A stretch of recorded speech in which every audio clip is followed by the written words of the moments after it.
Tu es pour nous le bon berger.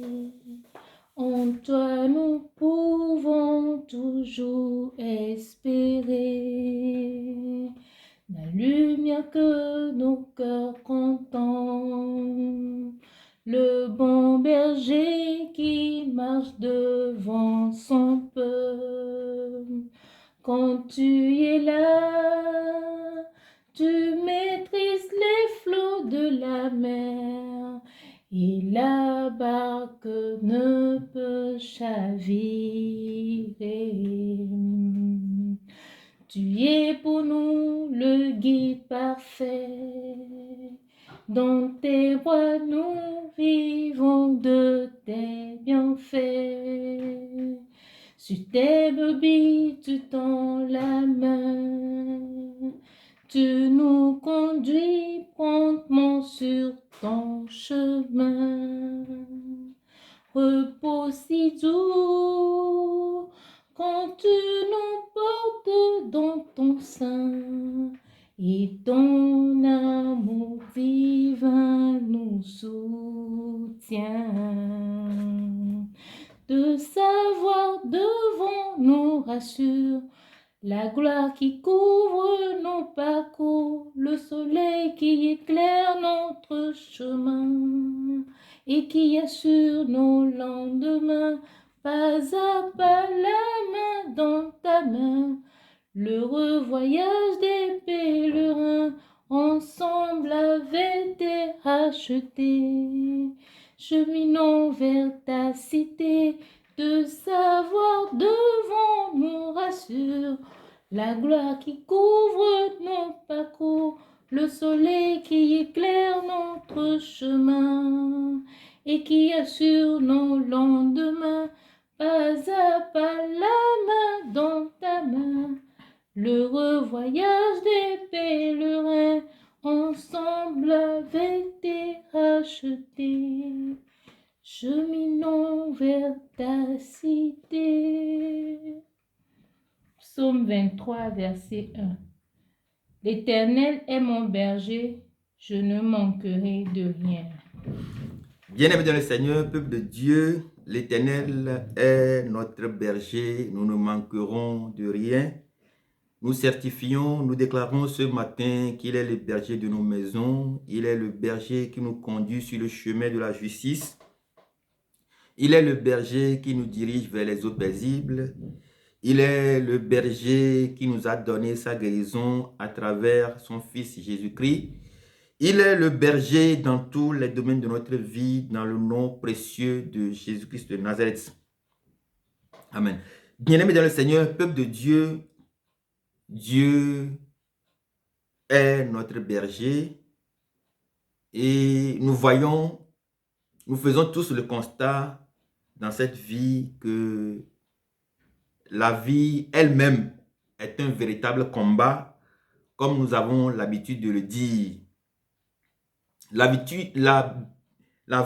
est un véritable combat, de telle manière que tout le monde court de gauche à droite pour aller chercher des alliances, aller chercher des alliés, aller chercher des protections de part et d'autre, afin de pouvoir mieux mener ce grand combat.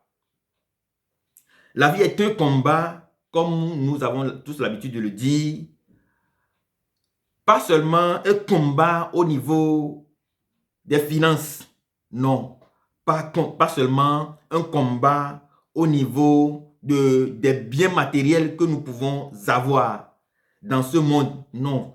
La vie elle-même est un combat dans tous les domaines de notre vie. Quand nous sommes malades, nous avons besoin de la guérison.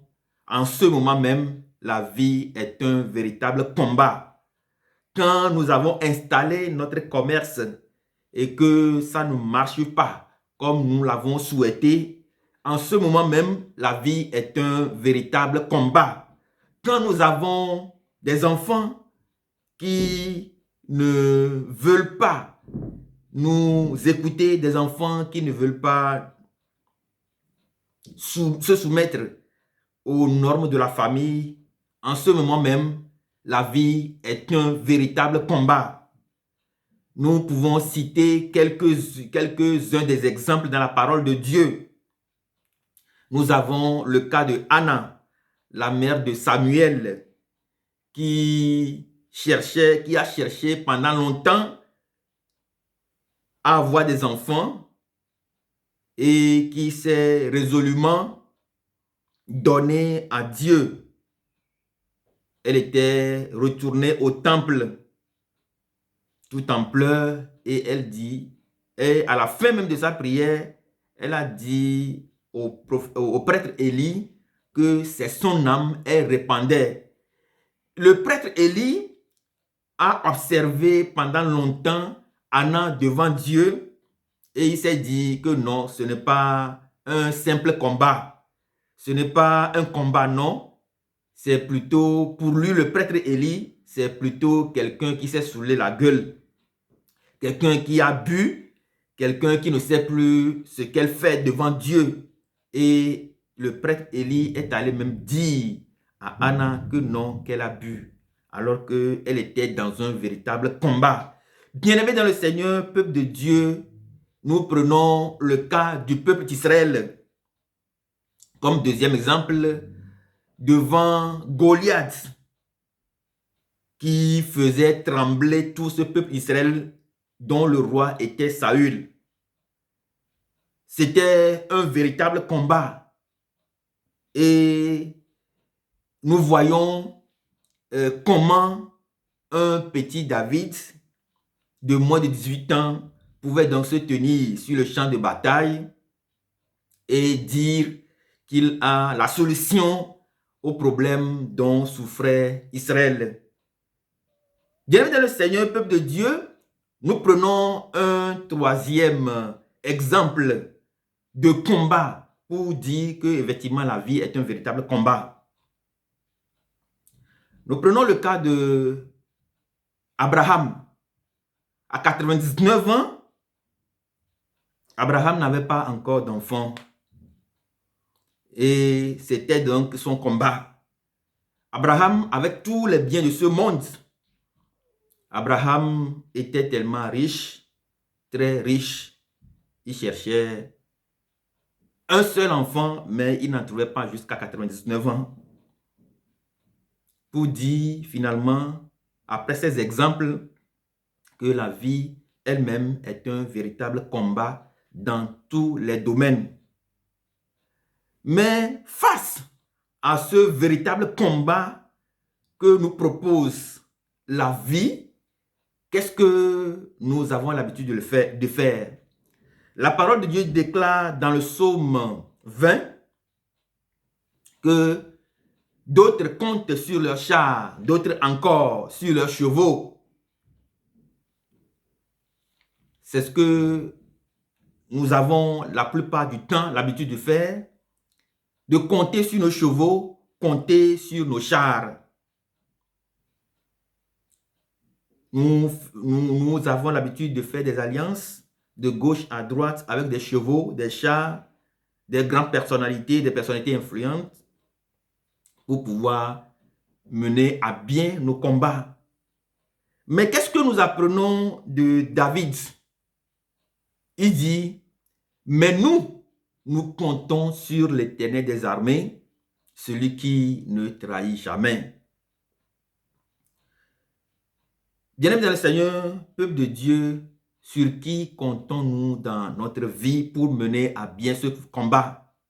Le combat, il n'est pas seulement que dans le domaine matériel, il n'est pas que seulement dans le domaine financier, il n'est pas que seulement dans le domaine économique, il est également dans le domaine psychologique. C'est-à-dire que quand le monde va mal, quand il y a des guerres un peu partout, quand il y a des tremblements de terre un peu partout, ton argent ne peut pas te sauver. Tes biens ne peuvent pas te sauver. Mais David déclare ici que c'est l'Éternel des armées que nous allons invoquer. Bien-aimés dans le Seigneur, peuple de Dieu, si nous voulons être des rois dans nos maisons, si nous voulons être des reines dans nos maisons, si nous voulons être de grandes personnalités, eh bien, prenons donc l'exemple sur David, selon cette déclaration. La proclamation de foi de ce matin dit clairement que l'Éternel est notre berger, nous ne manquons de rien. Pourquoi David déclare-t-il que l'Éternel est notre berger et que nous n'allons jamais rien manquer? La première chose, c'est que c'est celui-là, c'est Dieu qui est seul, le seul capable de pouvoir, comme le déclare la parole de Dieu dans le livre des Psaumes 23, il est le seul à pouvoir nous amener dans de verts pâturages. Rappelons-nous que Jésus-Christ a dit dans les évangiles que Salomon, même dans ses plus beaux habits, n'est pas plus beau que la fleur des champs.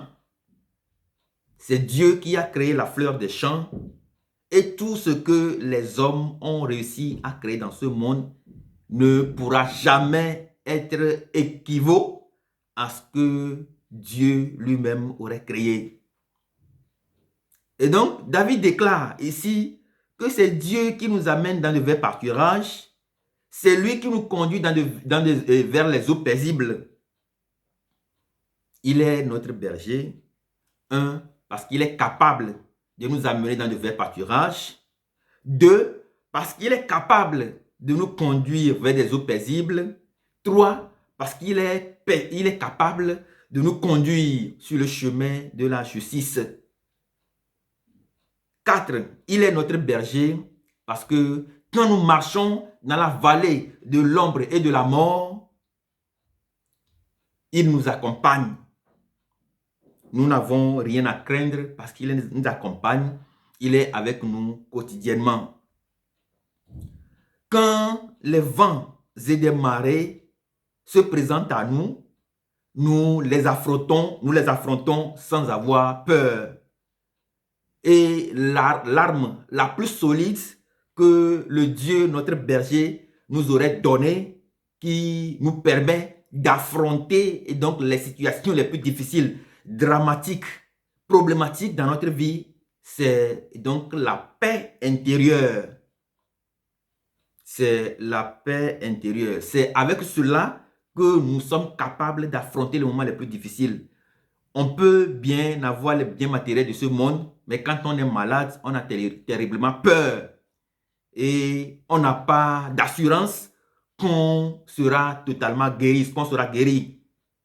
Mais nous, en notre Dieu, selon son alliance en Jésus-Christ, nous avons reçu la guérison dans le livre d'Isaïe 53, verset 5, qui déclare « Dans ses meurtrissures, nous sommes sauvés ». Dans ses meurtrissures, pas ses meurtrissures, avec ses meurtrissures, nous sommes complètement guéris. Bien-aimés dans le Seigneur, peuple de Dieu, Dieu nous donne la paix intérieure qui nous aide à affronter les situations les plus difficiles de l'histoire de notre vie. Il nous donne cette assurance à pouvoir avancer sans avoir peur. Quelqu'un qui est parti à l'hôpital et à qui on a fait des analyses et on a découvert qu'il a par exemple le cancer.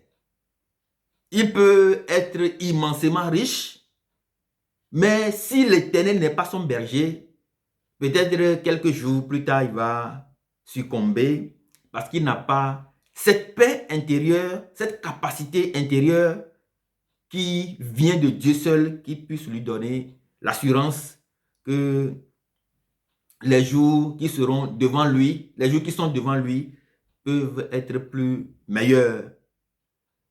Bien-aimés dans le Seigneur, peuple de Dieu, mais nous qui comptons sur l'Éternel des armées, nous avons cette paix intérieure-là que nous pouvons constater dans la vie de David, qui va arriver dans 1 Samuel 17 sur le champ de bataille et qui va dire aux yeux de tous qu'il est capable de tuer Goliath sans pouvoir jamais faire une formation militaire ni quelque formation que ce soit. dans le cadre des combats. Bien-aimés dans le Seigneur, peuple de Dieu, c'est le Dieu qui est notre berger. Ce n'est pas donc les chats ni les chevaux qui nous conduisent dans de verts pâturages, mais c'est plutôt l'Éternel des armées. Et la seule arme qu'il nous donne, qui nous rassure, qui nous prédispose donc à affronter ces difficultés, ces combats et à les gagner, c'est donc la paix intérieure qu'il introduit à l'intérieur de nous. Bien dans le Seigneur, peuple de Dieu, si vous n'avez pas de cette paix intérieure, eh bien, rassurez-vous, vous êtes déjà mort, vous êtes déjà un homme mort.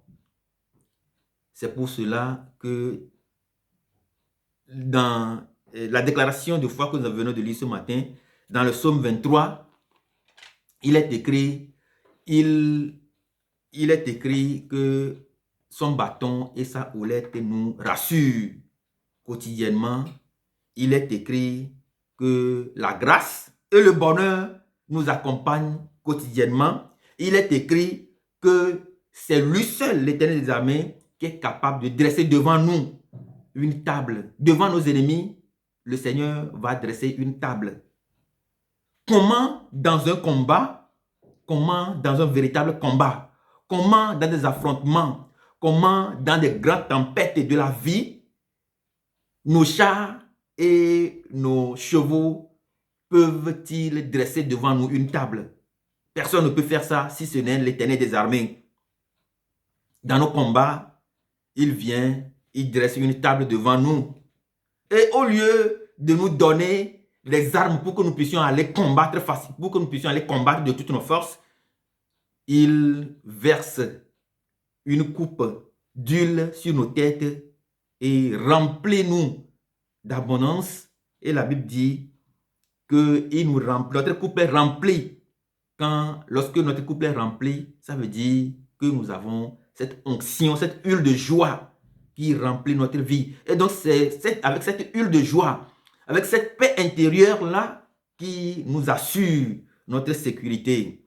Voilà pourquoi, dans le livre des Exodes, la parole de Dieu déclare, Dieu dit à Moïse, moi-même, je te servirai de guide, je t'accompagnerai, je serai avec toi, je serai devant toi et je te donnerai du repos. Il va plus loin en lui disant que je vais même pouvoir te faire distinguer parmi tous les peuples de la terre.